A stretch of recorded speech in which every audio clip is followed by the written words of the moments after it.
Welcome to Communicast, a communication skills podcast. I'm Scott D'Amico, president of Communispond. Today I'm talking with Jay Guilford, founder of CoWorks Leadership.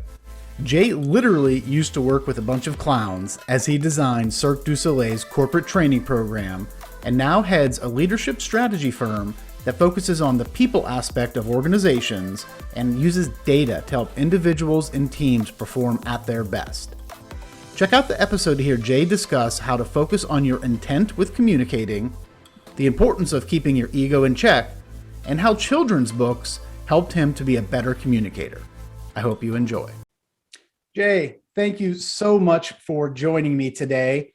And I have to say, I'm really excited for our conversation today because I know there have been times throughout my career, especially early on, and I'm sure a lot of the listeners have had the same thing where at the end of the day, you're just like, oh, I feel like I work with a bunch of clowns. And you have had that literal experience of working with a bunch of clowns. So I would love maybe if you could tell us a little bit about that and really how it brought you to where you are today. I literally worked with a bunch of clowns, and I'm not talking about the leaders that I coach in these sometimes challenging organizations. Long ago, in a land far, far away, I ran away with Cirque du Soleil, the Circus of the Sun. And you've obviously read it in my bio. I worked with the clowns. They are literally the clowns and performers and contortionists on stage. What I did was I developed Cirque du Soleil's corporate training program. And for that corporate training program, we strapped executives from Fortune 500 companies into Cirque equipment. And we flew them high across the Cirque du Soleil skies. And it wasn't just fun and games. It was really to teach these executives about communication, trust, and team building in real time.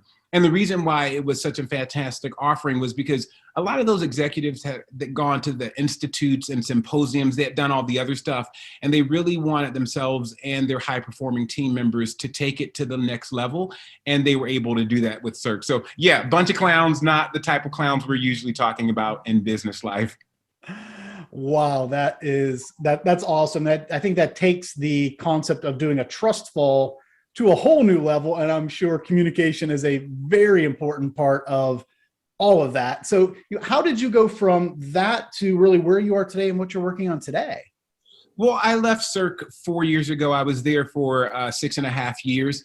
And what I saw, I had the great fortune of working with, Fortune 100 companies. And most of the people who came to us were performing at high levels. And I realized that I wanted to Robin Hood the knowledge that I was gleaning from those leaders to others. So I had already had CoWorks Leadership Strategist, my consulting firm, in place. And I decided to take that leap and to leave Cirque du Soleil 4 years ago and to really work with small and mid-sized businesses to give them some of that knowledge. And it was a no-brainer for me because I'd already been approached to do some of that stuff. And then I realized I could be much more effective if I could have the opportunity to go to those businesses and to work with those teams and to really help them figure out what they were struggling with.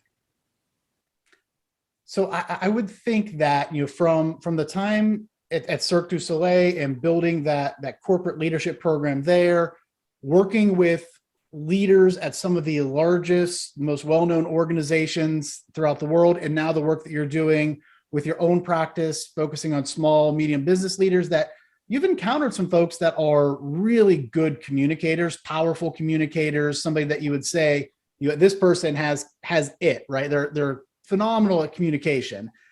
So when you hear this term, communication skills, soft skills, really whatever you may call it today, what comes to mind for you when you hear that somebody is a really strong communicator? Well, when I hear the term communication skills, what we think we mean is delivering or maybe even receiving messages. Of course, we think of like passive versus assertive versus aggressive communication styles. That's what we think we mean. But for me, I found communication is really about intention. And those people who are really good communicators in their personal lives or in business life have clear, powerful, positive intentions. And I'll show you what I mean by that. When you're entering communication, you have to ask yourself, are you entering the communication to convince someone of your beliefs? Are you entering it to prove your point? Maybe you're politicking in an organization. Are you entering the communication to show how smart you are? Or is your intention to hear the other person's ideas and perspectives, to share your own ideas? Is your purpose to co-generate something more amazing together than you could do alone? And those people who are great communicators focus on the latter. A really great communicator is probably a person who listens 70 to 80% of the time. Absolutely. Listening is such a big part of effective communication. And I really like how you position that there, that communication really relies so much on the intent or intention, not necessarily of this is what I meant to say, but why am I communicating? And I think it's something that is often overlooked by a lot of people when they are communicating. They typically use the same style over and over again. But if you are communicating to persuade somebody versus if you're simply communicating to inform somebody, or if you're communicating to learn or understand their position, really your style and approach may change a little bit for what you're doing. And I think people sometimes miss that out. They have this one blanket style of how they communicate and they just go at their audience. Yeah, and I can tell you, I learned a lot of that again at Cirque du Soleil. I knew little about production, but I was importing pedestrians on the stage to production teams. So we wanted to give them a magnificent experience, but I wasn't a rigger. I wasn't a pyrotechnician. I wasn't a sound engineer. I didn't know any of that stuff. So when I entered the table with heads of department that had worked for the Olympics or Britney Spears or, the Miss America pageant, I had to listen to their expertise and then fold it in to what we were doing. I couldn't come trying to convince them that I knew what was right, because I literally didn't. You're not working, your listeners may not be working with those type of experts, but when you're communicating with someone else, they have an expertise that you don't.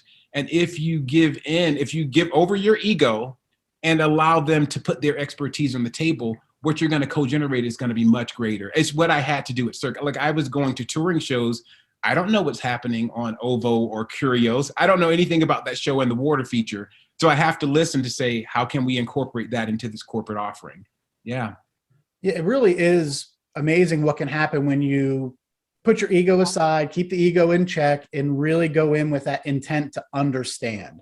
Mm-hmm. And sometimes to understanding that there are egos on the other side of the table or the conversation, so to speak. And especially with some of the audiences you may have been working with. So no, I think that's great. This idea of focus on the intent and really focusing on listening and understanding. And as you mentioned, kind of co-creating.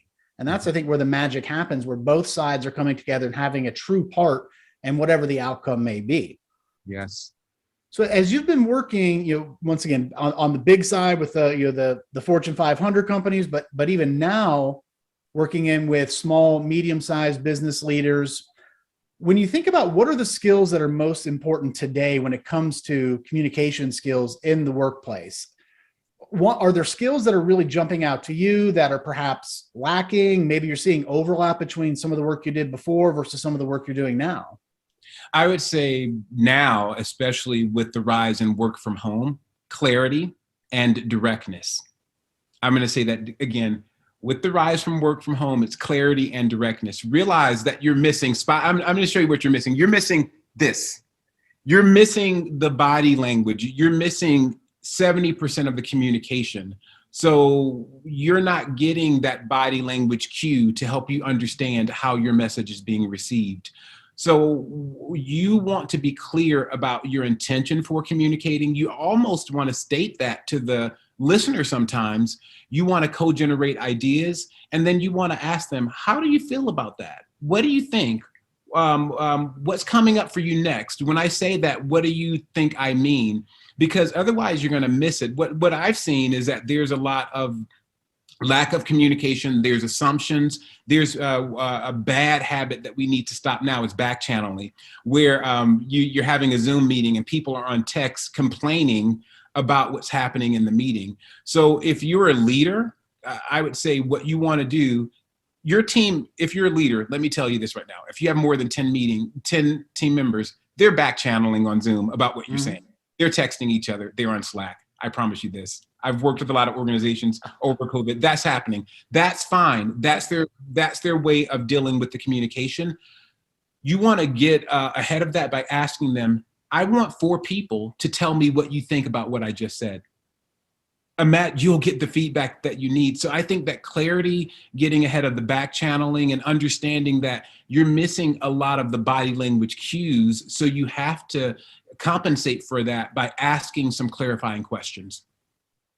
That makes complete sense. And, as I'm working with my team or clients, and sometimes you ask a question and then immediately it'll go to my brain of, okay, they may think I'm asking this for a different reason that I'm actually asking the question. So oftentimes I will follow up is, the reason I'm asking this is, provides a clarity to them. Sometimes it may bring the guard down, the wall down a little bit so they feel comfortable answering, giving an honest response.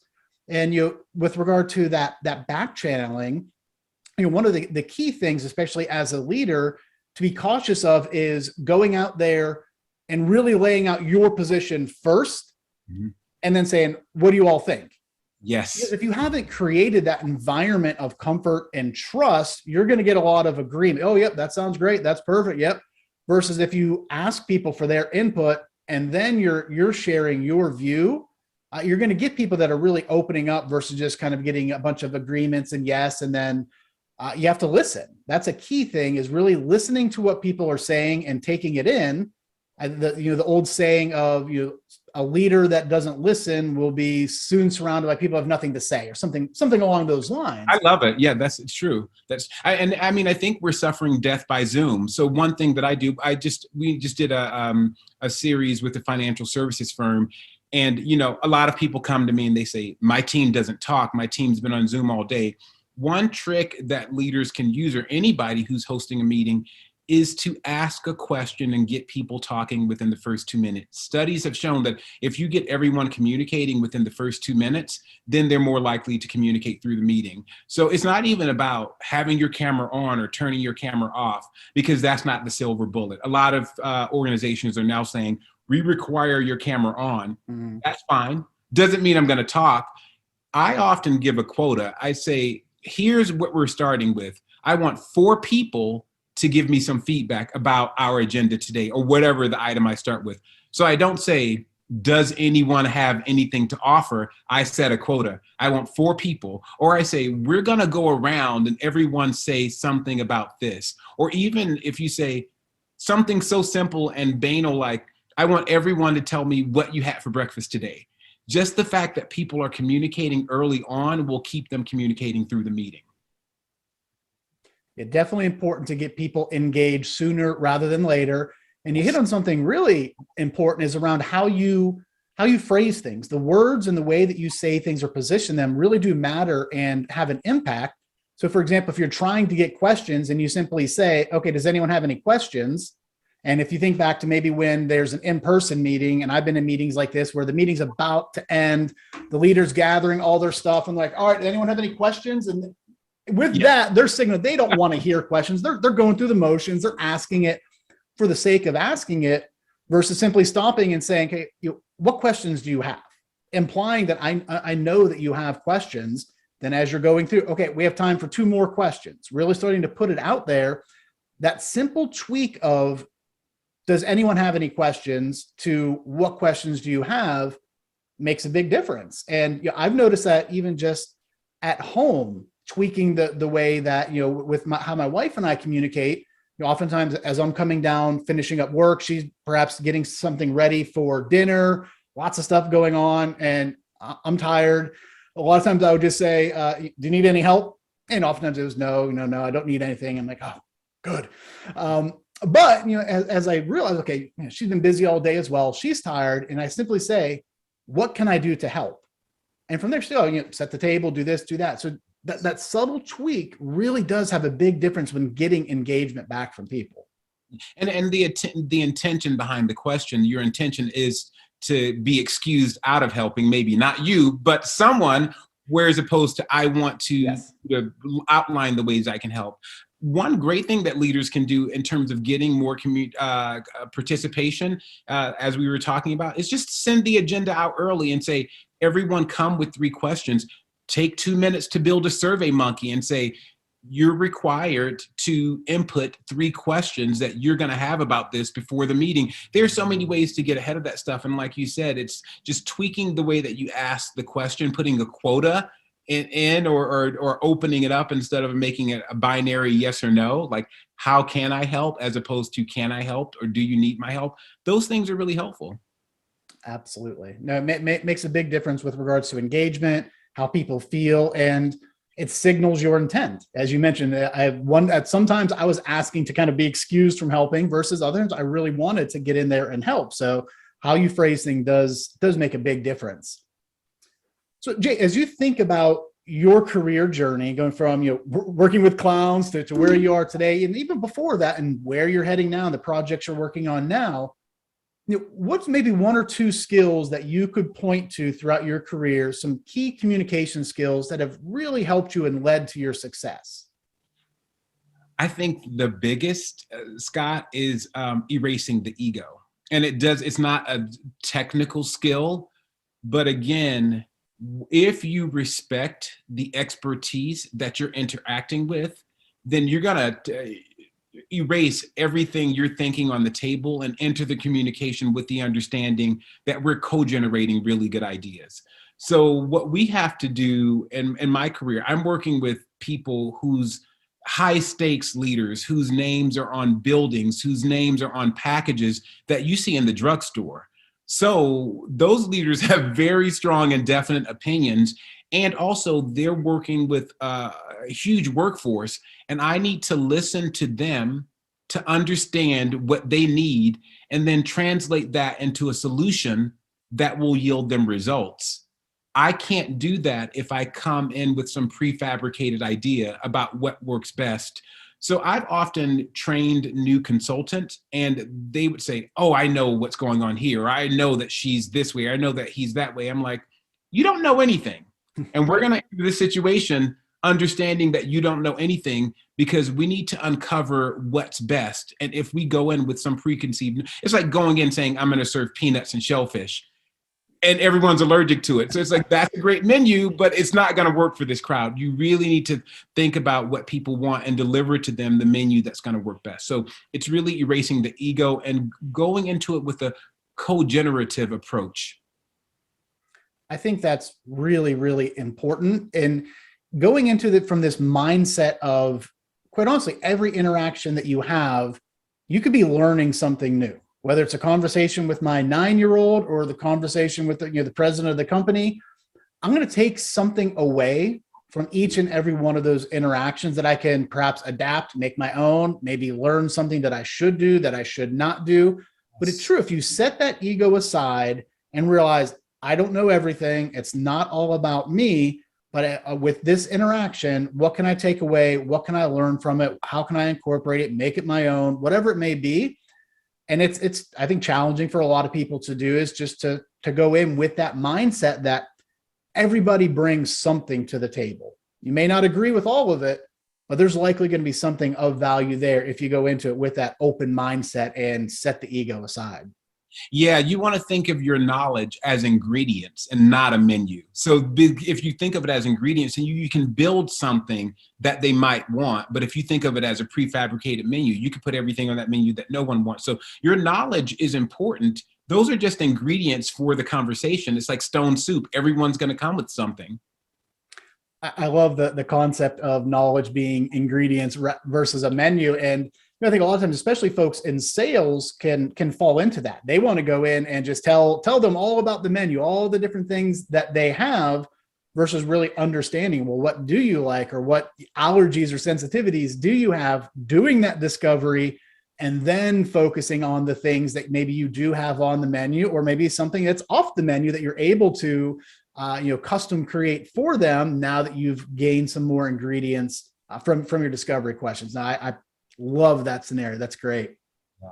And I would say another thing that's really just for sales, for anyone really, but especially for sales, no matter why people are coming to you, they're coming to you, it's embedded in emotion. So what we've learned when I was at Cirque, I was on the marketing and sales team. I primarily what I was doing when we built the offer was a consultancy sale. So people come to you for a product or a service, not simply because of a technical need, but because there's something emotional behind it. So if you can understand the why of it and the value prop, if you can understand what's valuable to them, then you can give them a valuable value proposition. You can talk to them about what's valuable to them and not like these features, because maybe someone just wants black leather because they like black, or maybe they want a couch that reclines. But it doesn't matter if you talk to them about the black leather and they want the reclining feature, you're missing the mark. So it's that emotional pull and understanding and listening and being active in the listening, not in the talking. Yeah, it is. It's about getting to, as you mentioned, the why. What caused them to reach out for consulting services or communication skills training. They're not doing it just for the heck of it. There's something behind that, and it's usually 3 or 4 layers deep. Yes. that you're going to have to dig to get to that, and especially from more so a corporate standpoint, companies typically make purchasing decisions for one of 5 reasons or 5 buckets, right? It's going to impact their productivity, their income, their expenses, their reputation, or the safety and security of their employees, or a combination of those 5 things. Yes. So if you continue to do your discovery and find out which driver is happening right now, are they having productivity issues? Is their brand taking a hit for whatever reason? Yeah. Finding that, what's the impact of that, and then focusing what your solution can do to solve for that specific problem. I think that's the key for businesses to make decisions, understand, okay, here's what I'm facing. How can you help me with this specific things? That's great. You've been in business for so many years. That's great. You have offices all over the place. Doesn't really impact me. I need to know about this particular thing. Yes, I agree. So Jay, as you think of somebody throughout your career that has had an impact on your communication style, maybe you've taken something from them or they've given you some sage feedback or advice, and you don't necessarily need to name names, but who's someone that really impacted you, and what have you taken from them with regards to your communication style? Well, I thought about this question, Scott, and it's not someone, it's something. And I brought the thing with me. It's children's books. So this is something this is a life hack for communication that I can give to a lot of leaders. I have a very academic background. I went to Emory University undergrad, Columbia University grad school, and I wrote a thesis. It's highly academic. My partners also went to those types of institutions. So early on, we had a very academic style of communicating, very long sentences, and our proposals, sentences would be paragraphs long, and we were losing business. And then I realized that I needed to simplify my communication style. So I actually began investing in and reading children's books. And what's interesting about children's books is that they're actually dealing with complicated issues of morality and citizenship. And they're teaching kids these things on a 6th grade level. So the communication about something very complicated and abstract is really clear. So it's not really a person, it's a thing. It's children's books. So I honestly, I'm writing a book now, and I read chapters of these children's readers a lot because it helps me to simplify my style and really get to the essence of what I'm trying to say. That's brilliant. And I will say that academic style of writing, we see it a lot here, is impacting businesses pretty dramatically, because if you think about all throughout school, how are you taught to write, or what are the guidelines that are put around writing? It is very long-winded. Every paragraph got to have your 5 sentences, multiple pages. You get into college, it's okay, this paper needs to be 10 pages long or 12,000 words. And I know I'm guilty of it as well, as maybe fudging some of those fonts, or tweaking my margins a little bit, or breaking apart all my contractions just to hit that. And that's bled over into the corporate workspace, where emails are unbearably long, where you feel like you're getting carpal tunnel as you're scrolling through it on your phone trying to read it. People are just too verbose. So being able to, as you mentioned, take these complex concepts and break them down very simply, shorten down your paragraphs, shorten your words, and ultimately getting to the point and then providing your supporting details after that is key. And for me, the two places I learned it, one again was at Cirque. When the technicians are talking to a Russian contortionist who's 40 feet in the air and English is her third language, you have to be direct, you have to be clear, you have to use short sentences. But also when I'm speaking with business leaders and we're consulting for them, developing leadership workshops, our audiences are hugely global. Like we just had a session in Chicago with an engineering company, and it was a hugely global VP and C-level leadership team. I need to communicate in a way that speaks to audiences if my native language is not their first language. It's usually their third sometimes. So even when you think about reaching consumers or reaching other clients or communicating to your team that may be global or you want to be global, you want your communication to be simple and direct and effective. Children's books are the way, Scott. Children's books are the wave of the communication future. Simple, direct, and effective. That's a great way to look at it. That's how you make things happen. So as we're wrapping up here, I want to be respectful of your time. Any closing thoughts that you may have or tips, last minute tips to share, perhaps somebody that's new into the workplace, mid-career, midstream, making a career pivot, any advice that you have to them around the importance of communication skills or perhaps something to really focus on? I would say I work with a lot of leaders. So now I'm going to Robin Hood down the knowledge from those leaders whose names are on the building. To people like us, our names are not on buildings yet. My name is not on a building yet. Yeah. But for someone aspiring to become a better communicator or for someone who wants to lead larger teams, I would say boldness and communication. That's really important. Delete all of the hedging words or phrases. Delete anything that makes you sound apologetic and put your idea on the table. It is about co-generation. So your ideas are one of many ingredients.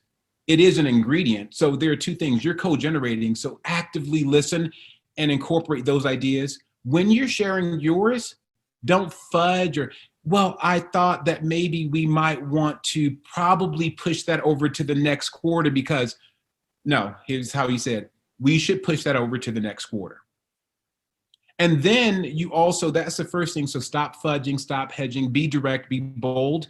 And then secondly, understand what's important to the stakeholders or the organization or the person listening, and then communicate the why in that language. I think we should push it over to the next quarter. I think so because your team is taxed with the XYZ account. We said that we don't need to get this done until a Q4 of 2000, blah, blah, blah. And because we have this, that, and this on the table. Those are the business reasons why. So be direct, be bold, and really house it in terms of the impact on the organization or the stakeholder. That's my advice. Great advice. I love it. And it reminded me of when my wife was first starting her career. She was an elementary school teacher, and she had an administrator who would always say, we probably could do that. And she was like, that is like the least committal way of putting something, probably could do that. So be bold, be direct, support it with your evidence to help move projects forward. Jay, thank you so much for joining me today. I really did enjoy our conversation. Hope you have a great rest of your day. Thanks, Scott. A special thanks again to my guest, Jay Guilford.